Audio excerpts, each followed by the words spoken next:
Ahwefo ene so yehia biem ewo mekua adwuma so ewo port television said ye me da nwumre bia efiri no nsia mpa mu kopem no so yehia ye bonkomo efa Ghana enema hodo akuafo ene wona ye scientists eye ede aboa Ghana yekuayo no nene yaba eye Crop Research Institute a ewo Fumesua ni nyina ne se yenua baako aye fe ne Dr. Felix Frimpong ene na bedwakuo omo atuanama so nku bia ebeboa Ghana ama Ghana atimi akonanim afa eye kwan a ebeye wheat yenyina nim se ye di eye pano ye di ye biscuit ene enema hodo bebre a ye di wheat eye nanso Ghana ye ni eye wheat farm anase ye ni wheat a ye dua ewo Ghana hanom enam so ema empanifo chiremu a afi bia no oma no klasika eye $200 million ene kokra eye wheat ana flour ene ho niema eba oman Ghana mu eno ena Dr.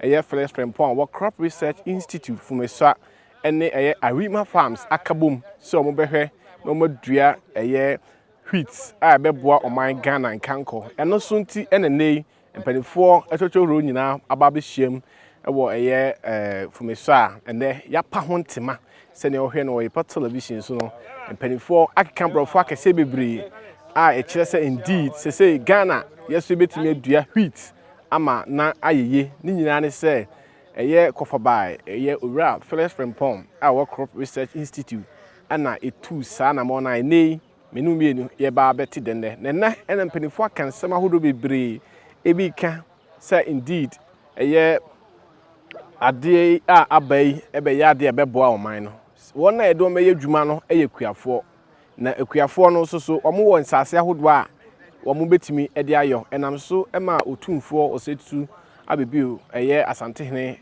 ede fa eneda ya ye pa eye hwiti hontuma ewo eye Kumasi Ghana eye Crop Research Institute no wade atudwa se hu behia sa ahemfo a omo ewo Ghana no omo hwe se omo beyi nsase ayede behwe ama eye wheat production etimi akoso ba Africa hade a omo chiremu a ye Ethiopia na etu anamo asabe omo etimi dua 1.2 million metric tons per year omo ekomanim say by next few years no omo hwe so be wheat sufficient ewo abibrem ha Ghana afeni ahase ye betumi ana ye ntumi yenko na yenko tie empanifo ahodo a ebra ye da dwumadie no adi ewo Crop Research Institute Fumesua Biotechnology Conference Room omo ekae ebrofo nti mu amonte brofo no yesemo ye mamo pamacho muntie ni sama ye na I hope say ye koyanim no ye ne panifo no ebedi nkomo na o ma chire kwan a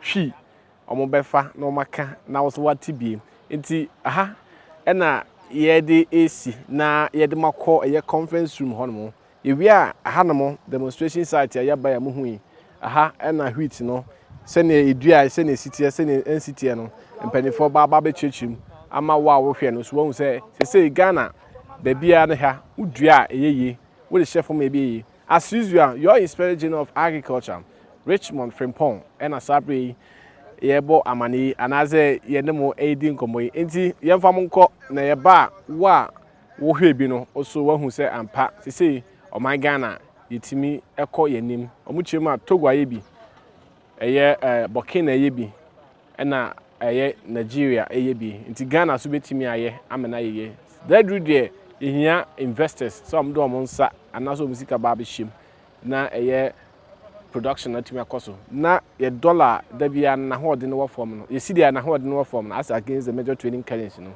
eno betimi agina ne naso na Ghana for so ye ho atoye nti yenko ho yenko hwe ensema ana yenko tie ensema ampanifo no ekan bi that blends sustainability with economic growth with the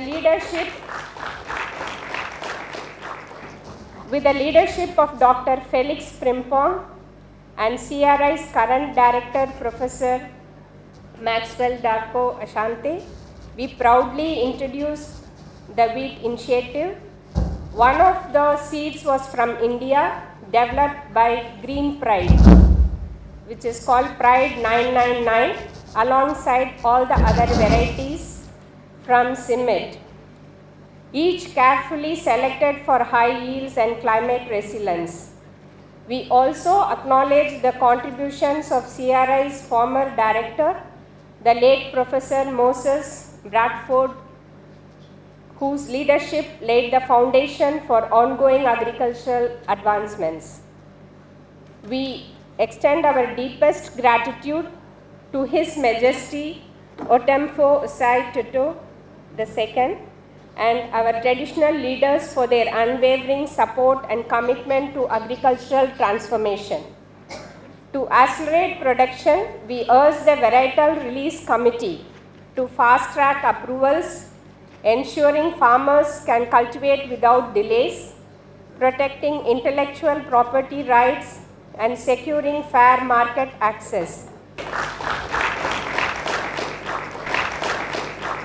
Arima Farms, with their unwavering commitment and investment, has spearheaded the introduction of heat-tolerant wheat varieties suited to Ghana's climate.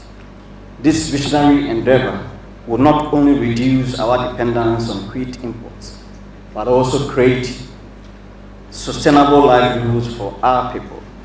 His Majesty commends this effort and calls upon all stakeholders, the Ministry of Food and Agriculture, the researchers and private investors to rally behind this noble cause. We must recognize that successful agriculture is not only solely about innovation, but also about access to land. Therefore, His Majesty urges our chiefs and traditional leaders to release lands for wheat cultivation. The development of this industry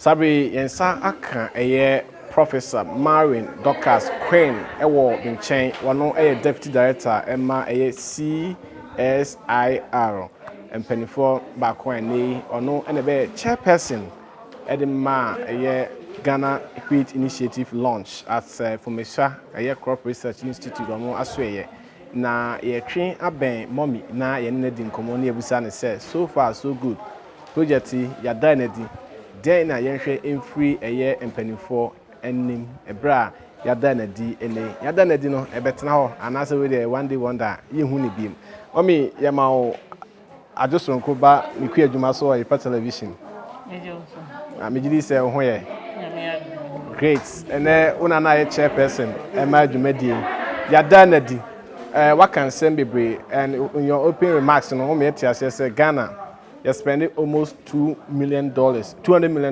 afibia na ye kra flour ne wheat hu ne ma de bom man na brea sabe anamo ayi tu ebitima ba beboa in your view e de any de na ye say o man ye sebe ya sa import no ebeba from na Ghana ye sika sem so ho aye den as o man no ya bebre say da ye di no idea ye de hunu brodo no ye ndua ye kan nyina efi obi amanso na ya de ye brodo na wo hwa enye sustainable ya che enso sesi ano CSIR Council for Scientific and Industrial Research ye research no ya ye ko hu se wheat no enu ni o ye dua bi wo Ghana etwa no Ghana ye ebe hunu no ti se isam no a ye de ye brodo no enti saa no emba ne se ye be kra wheat no ebi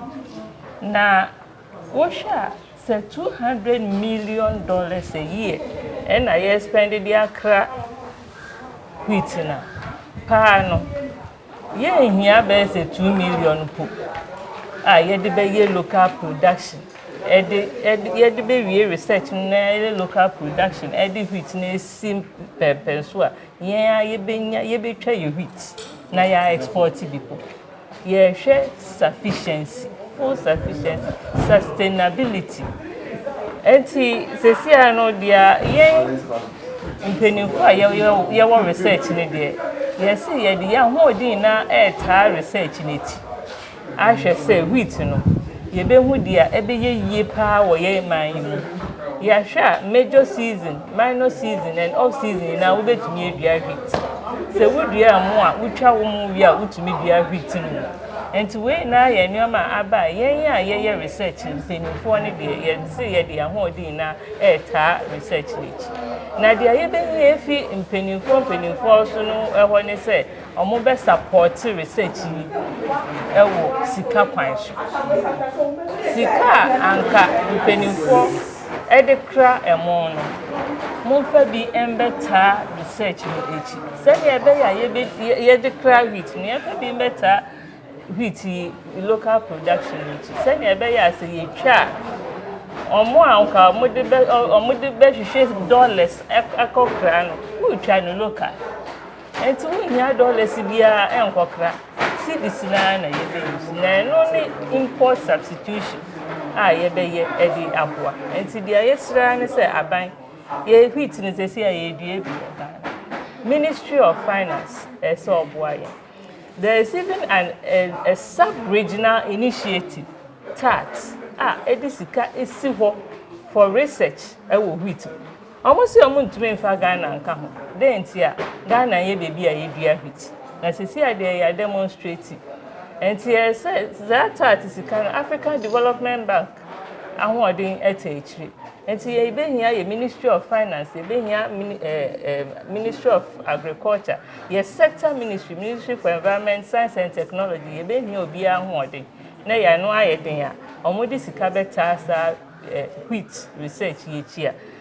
Afi bienu enim no ye betumi atwa wheat no on commercial basis. Asa ye betwa na say ye tumi nya variety ba ko page na kra pa ye wie. Na so research there ye beto aso a ye research na bia ye koye ni mebia se bibi ku tia sa variety na bia aboa bi aba ku tia variety na ebenya variety bia ebeye better.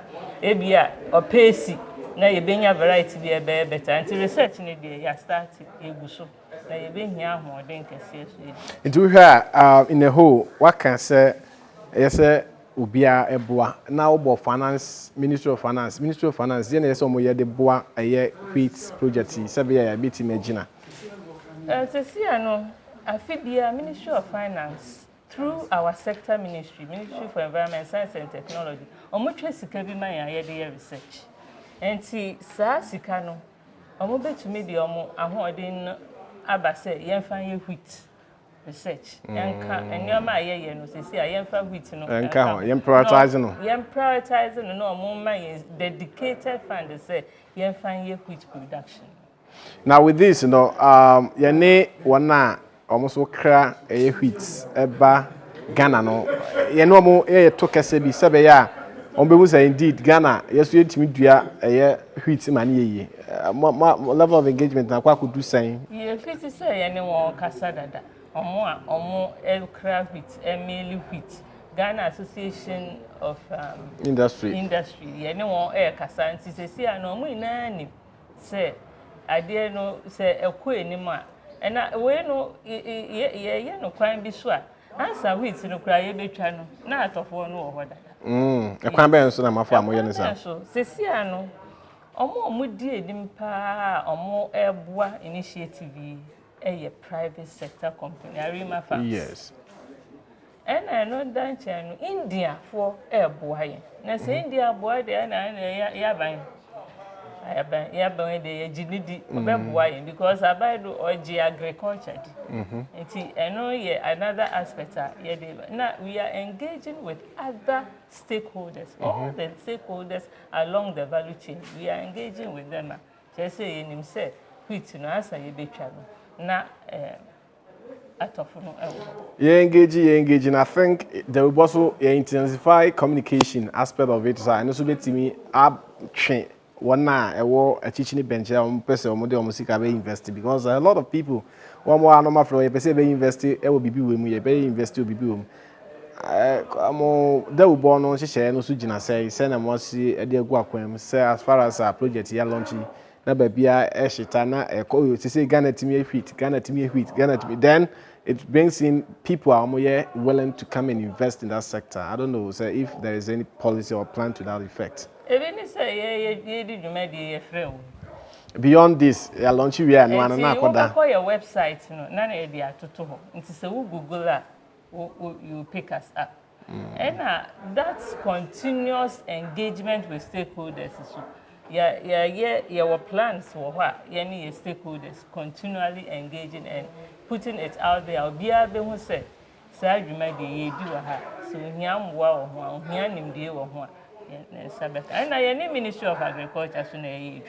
Ministry of Agriculture, no, I want to say, any farmers level. And if I may be a person, oh, dear, more person than Mukakru, Chamona, then as I see better, how extension for bet to me a chance, yet don't call her, or bet to me a broad wheat. And to which says, yeah, ye dear be November, ye be no February, March. And you want to say approximately 4 or 5 months? 4 or 5 months, now which and to which dear woman, we are bet to me do wheat national. We try wheat in the year, not a mono or wheat non pension baby, or pair one or cacra. Now, mono or pension baby, non pair one baby. And see, Nina, yet the extension 4 years, Juma, and then you made the end so more for 4 days or my holiday. I bet each and him said, we'll get where you do be the and here, share your name, say in the next 4 years, 5 years, and I say, not Ghana, you see, Ufa baby, wheat, as you ho. I Ghana made, not imported one. Send a Ukraine, Russia will buy enough. It will be as a panel board you took from 1 city. I could do say 12 cities, maybe 20 cities. Young and say project your timeline. Say I know the idea can be I know was 2023. By 2024, we na ye one. And see, want to miss a preoccupana with the variety at a process, and so you start the process now. My 2 years. After 2 years, there should be that seed out there for production. I'm buying commercial. I was here. About a crop research and Sabeka, and I said with the private sector. Into crop research, crop research to me about wanting breeder seed. That is the high quality seed. If you breed that seed, the upper foundation seed. Yes, government entity breed and a foundation seed na you to me. And to what farmer be say what per se we use wheat seed production certified seed now. And to sabre anybody there now be to me about top certified seed if you have certified seed now would be a better grain na yeah the be wheat. All right, Professor Marion Dorcas Queen, and I know aiding como Deputy Director ma CSIR, Deputy Director General. Eti wano ena no ebon como enei ena yapa Ghana Wheat Initiative ho entema ewo Fumesua no ena edwem 10 year obe charge media na mama minim bibi akema mamusa wa pese Ghana fo nyina ete ana we dey ewie.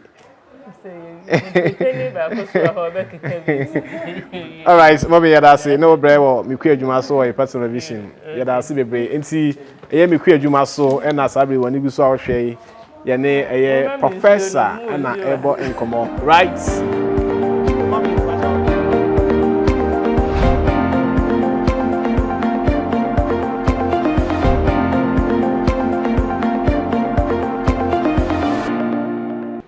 Alisama yuguso eye wheat hu nkomo na edie ye ne mpanifo atwehuru edi nkomo wate doctor professor agricol de tactic to any ho amumu agricol no eye professors for nkwa na gugu ne doctors enche so me doctor na bete Dr. Arima Frimpong yeah sabe yensa aka eye opanyin kese baako ewo mintam ha ono enche bia na ebo na baso say wano ene director Emma Council for Scientific and Industrial Research under the Crop Research Institute Fumesua asante mantem hanemo wano ena ye born about say we professor eti many Professor Maxwell Asante Dako and as a change no Dako Asante Professor Maxwell Dako Asante ena sabre many no bidin komo. And they launch a project no udimo tintiman. It's a nija bafi. Yeah. Prof. Nija bafi wa. Nti then I say farmers yan hwe wani mu fro. Well, nti sa unim say there crop research yesi edi adwuma. Yen take care of the breeding part. Yeah research ni we are. Na you develop variety no.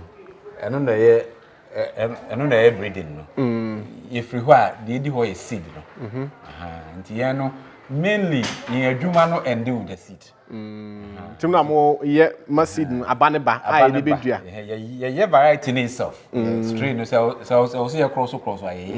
They are testy bebre they are share their air the best. If we are na ye ni mo fafo abom na releasing as variety na che say oman na giatum oman na giatum say bibia pepepe ti if you hold we are they also say ye be produce seed the production of seed no and I say ye produce basic seed I say private sector them no mo so abe produce bia but wheat in there e as big pa because it's a commercial crop all over the world, and here for subsistence. They say, is it the commercial farmers? Obia do bro on it and trade with in your we are Waboka. Inti and private sector, any industry, and a so already I contacted AGI for more flour millers association within AGI. So yes, no, we are carrying them along. Into once the varieties are available and there are farmers to cultivate it, we want to find that private sector link. So so be a mill acra na if you want to sponsor farmers. No. Okay. There's going to be a lot of business around this area. Business around that area. Around this area. In fact, Ghana for willing to do that. I will encourage you to enter into the business. Yes. As first mover, you maybe first mover advantage. Yes. So who remun tema? And that's what now we know because it's very commercial. It's in forest zone, baby. Yes, we have tested it in Kumasi, Afram Plains, in the transitions. But it's a commercial crop. Into me in to say, a brewer and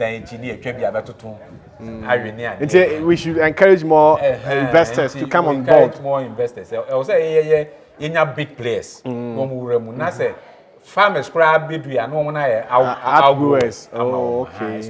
It's not our ordinary subsistence crop. Enquire target say it's the mukwan edua but however bebia within and luckily Oma Ebuai Arima for India for a sponsor initially. They themselves they have a social part of it, but they see a business is also yes. We'll start with them.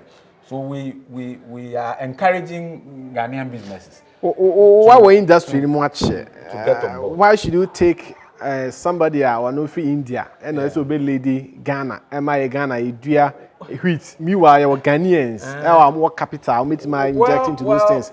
Is it that the interest in any home? And I say, Yeniano, we believe in import. For one aspect of it because for crops are in him that are quite to say Bruno, people still believe in import. But the other side, with the DNA special, and say it is not a crop which is known. Even some scientists are woman testing crying, they don't even believe that we can grow it. Because it's generally a temperate crop. But no India. India for Nankasa culture say it used to be grown only in northern India. Because but now no more started by southern India. Once they came there, then they had ideas and the young fan come baby to say Ghana. I don't blame our business people too much.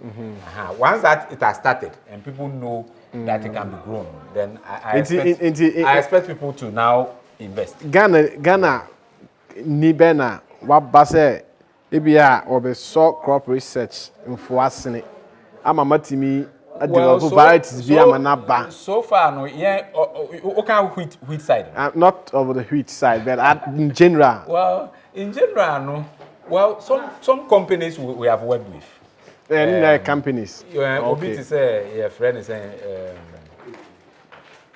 Premier Foods premium which is owned by a Ghanaian when investors sika am here to make release variety am all the year to invest.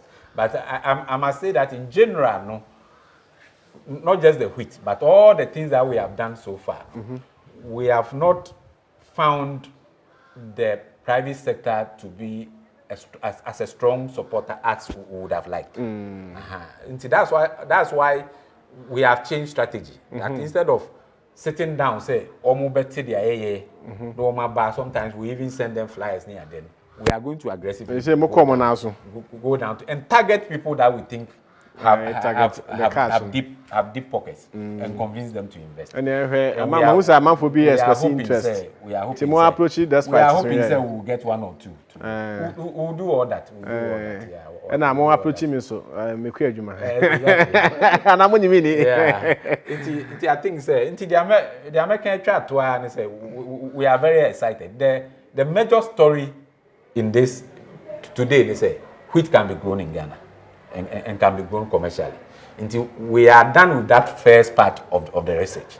The next part is just the going through the laws. Writer release, go through the and as she said, maximum 2 years, and then we will produce the basic seed. We will like people to, even before the varietal release ends, we can start producing the seed on the side, and then before that we can release it. So that's the story. All right, this can be grown in Ghana. All right, well, what was you say wheat you bet me no Ghana ama na ye nti free na ekwe we Ghana ni ba wo sika dasema wada kwasem pass a wo de ode yan fa so maso bra ye nua wheat na Russia and Ukraine for asumnto mo man mu ha na bibia Russia Ukraine war they say tokwa na kwa form and Russia for started ko ye hu say omo aka say Ghana for mo maduani ni ana say Ukraine for ba say ye mo ma de nti ade na etia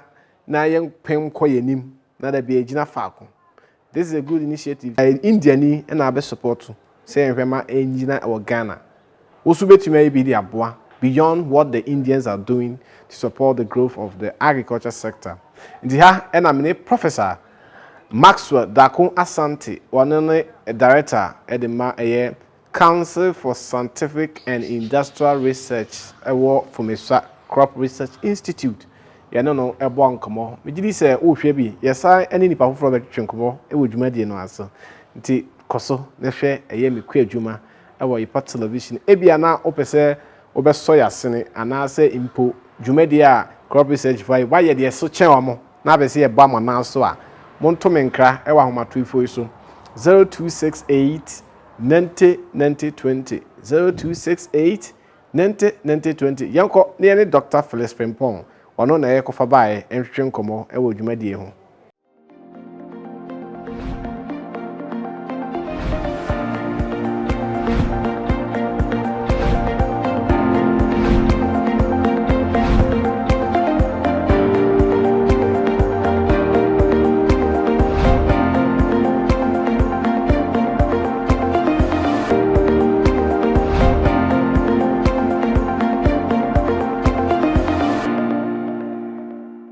Nti farmers do saying na modern best projects no. The more best said that so nti on farm no ye hia on farm no ye hia farmers not less than 10 pe na omedua commercial omedua e wo mafuum nti wo mu saa nipa 10 no mudua na o mama ye report no say o ye dua ye bia okay we musumudua mumunya 4.5 but ye dua e bia ye nya ne 2 ana ye nya ne 3 aha enti ye hia tempe empo no 10 no ye di kan ye mumiensa da ye mumiensa ye no kumawu ye no kumawu ena ye bi wo kwaso ha ya ena ba ko so asekirewa eno mi show e wo me presentation aha enti ye di kan ye 3 dada enti aka nipa 7 na aka 7 a ye se ye ka ho na afi ye nya ye data ye hia nyina Mami see you be kwa asanwene so. Sehwi. Sehwi there is a giant commercial farmer. Okay. We are interested in wheat.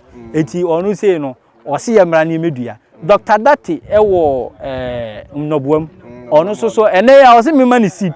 Is seed na available na? Seed na nya available. On say vital release process na you said that I just say we release and sana wait to me. I release it. What kind of trim I release out? What kind of trim we say? I just say udi pie ya dana di ejitum aban jitum. Auntie, I know. Release no just aban jitum. Aban jitum we are. And am ba adwama so aha. CSIR ya de aban ma wa illegal. Oh, ye hope say eniema say de mofafo ama ya ate ase na. yetimi ye nneema ntentema efiri 2026 ekọ bia 2026 year next year ya ye hope say ahoboa egu say ejina ye nkwan so kwan dia 2026 I assure you but say ujitum say nneema ni bi wo no ma enye CSIR nkwan if hwan na yesi omo I was say mofafo ebehwe and Ministry of Food and Agriculture so I was so omba behwe no mujitum on say papa no mo director no kan aha na mo sika omo bebo ama na sika and ni nyina age say CSIR na eye no ma ba behwe omo de answer omba ba behwe no ma age atum together with PPRSD4 nti omo de omo tua sika bia aha ni nyina ye CSIR ebotum enu ti ne ehia yire mo hona ma ye ne ntem no ma ba behwe say eye sa pepe okay nti ana ye disu a eye ese ye sensory aha enu ti so na ye di bi ye cake a ye de ma mo di pan ni bi na ye kama pa enti ye say enti sensory no se wenya wo information no waji atu enti hopefully 2026 January February March April where ye ntumi nye specific Arima Frimpong on say ade na ye process eni ye nko ye nsem mahu ba bi a wo pese okọ memi nya ye kra na nka ye ne ya aha but eni nko say fa na pese me do okọ no but the pese wo rekọ say ye hwe free 2026 all right we have challenges what can 3 key challenges see be releasing irrigation and mechanization so far proposal bia akum and say we dey what can say ho na launch na so proposal akum ya di bia kwa Common African Development Bank for and weka hwiti for na ya di kire wo mo no uhu ye papa na ofi Nigeria no o ma submit proposal to World Bank aha any ade Arima Farms so willing to support mechanization aspect because o money Jane irrigation any Mahindra aha inti wo mu nyina no epeso o mo boa so we dey you share in commercial scale not any peasant farmers and as subsistence farming yeah small scale no utimi nyim free because Ghana on say your agriculture no small scale for 60%. But say they all can me no ya adwen ye be hia say akuafo akese no so be ba besom no mo aba be spread am na kokese so far apart from Arima any other body be specific key interest so baba investing in the production of wheat nana and also with there Oma show interest AGI Association of Ghana Industries Oma show interest how no say AGI no is made up of millers no Irani brothers Takrade Mill and Sankofoni so much discussion ye no Oma ye meeting sa no wonum kan but you see sa ne ma ni nyina nam kwam untumi enka say aha chinchin ampa but Oma show interest nti ye monpa say sa ne ma ni nyina nti na ya dan di wanya kwanya woni Ghana for iwiase afa na nyina edi nkomo then na ye say iwiase for hwe free Crop Research Institute as far as this process is concerned I say iwiase hwe nyina hwe ne say de da ye no Crop Research Ghana ha nnuane ahodo a ye die ofa no aburo a de ye dokono ne banku ofa na emo ofa no atidua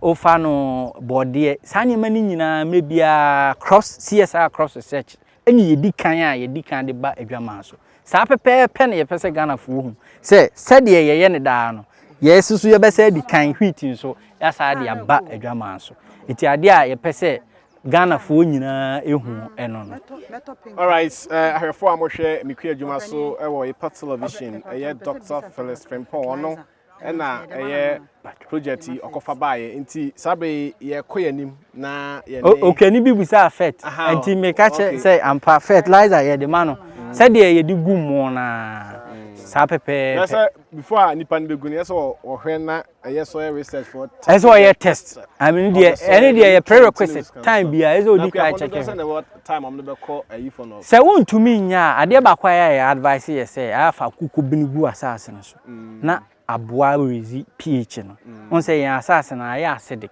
aha nti wude acidic na mo se nchire enye sa no nti asase na nchire wo mu kakra ana bibre do so pa yan forest no de asase no enye kura all right nti sanity ye da mo se mo hwe mikua adwuma so ewo television wheat and penifo da na di ewo Ghana titru asantementem Fumesua ha no na mo hwe bi anamate ho asem na hope say yakọ anim no eni panifo bi di nkobo na ya follow ahwe farmers na say bre yes e be select omo na mo mo yes on farm evaluation ye kokodua wo mafu kokodua han nti saa akuafo no nyina nipa du no oyepa television me ku adwuma ye be di achi ni akwa akohwe so mu dua no aye se na yehu ne hai na ye ya next option any dem as usual you are Inspector General of Agriculture Richmond Frimpong and me did me hu chia me nyame admo desene be sa to aso fi baby fro nyame enko bibia ho bye bye